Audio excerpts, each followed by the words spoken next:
নমস্কার বন্ধুরা, আজকে আমাদের বাড়িতে মা ইলিশ মাছের ঝোল করবে পাতলা আলু বেগুন দিয়ে।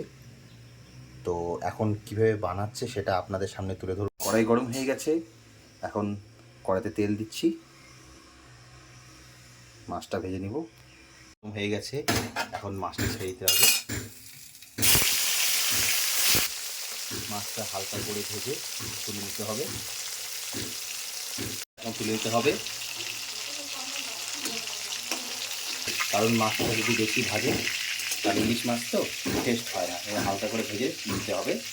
মার নামা হয়ে গেছে, মা নামিয়ে দিচ্ছে। এখন ওই মাছ ভাজার তেলে মা এখন বেগুনটা ভেজে নেবে, একটু তো হালকা করে ভেজে নেবে। বেগুনটা ভাজা হয়ে গেছে, এখন বেগুনগুলো সব তুলে নিচ্ছে মা।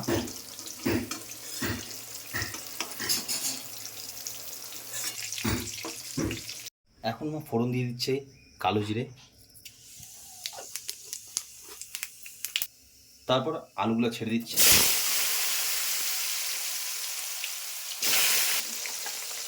এখন পরিমাণ মতো লবণ দিয়ে দিচ্ছে মা,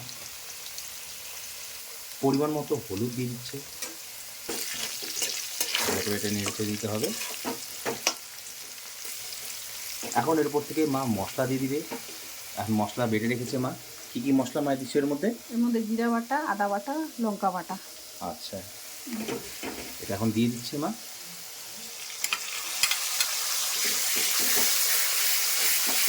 সুন্দর করে ভালো করে ভেজে নিতে হবে এটা।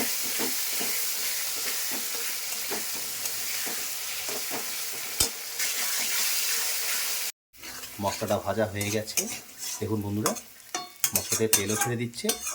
এখন মায়ের উপর থেকে জল দিয়ে দিবে। পাশে গ্যাসে জল বসাচ্ছে মা, গরম জল এখন দিয়ে দিবে মা, কারণ ঠান্ডা জল দিলে টেস্ট হয় না, এই জন্য মা গরম জল দিচ্ছে। তাতে টেস্ট ভালো হবে, সুন্দর হবে। ঝোলটা ফুটে গেছে, মা এখন এই ইলিশ মাছটা দিয়ে দিবে সব।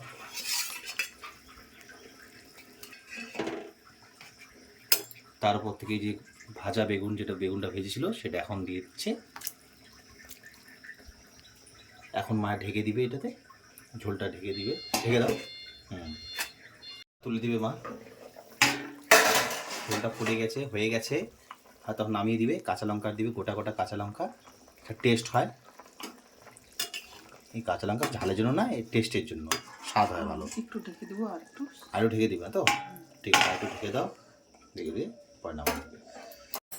ঝোলটা হয়ে গেছে, মাছের ঝোল কমপ্লিট। এখন মা নামিয়ে দিবে।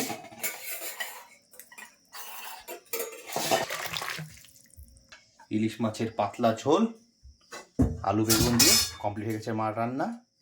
দেখেই লোভ লাগছে বন্ধুরা, হয়তো আমি স্নানটা করে এসে খেতে বসবো।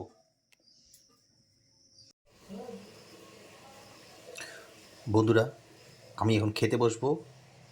আজকে ইলিশ মাছের আলু বেগুন দিয়ে পাতলা ঝোল, এখানে ভাজা পটল আলু দিয়ে ভাজা, একটু মাছের তেল আছে, এটা তো সবচেয়ে প্রিয়, এটা দিয়ে খাবো আগে। তো এখন আমি খেতে বসছি।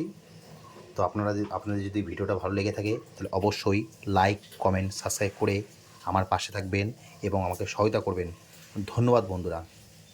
আমার প্রচণ্ড খিদে পেয়েছে, আমি খেতে বসবো। আর আপনারা ভালো থাকুন, সুস্থ থাকুন, এটাই কামনা করি। ধন্যবাদ।